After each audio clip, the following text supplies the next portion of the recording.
In this video, I'm going to show you how to save and view your ChatGPT conversations properly.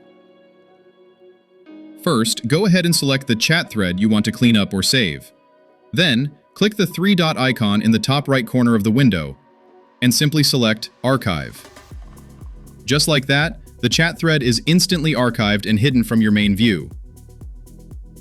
To access it again, click your user profile at the bottom left of the browser window. Then choose Settings. Next, head over to the Data Controls section. In here, you'll see a setting called Archived Chats. Go ahead and click Manage.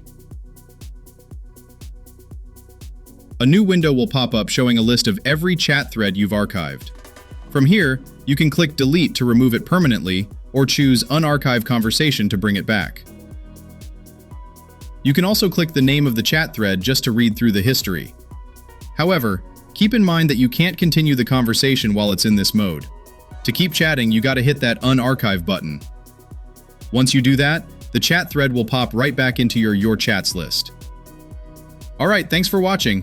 Don't forget to drop a like for the channel. See you in the next one.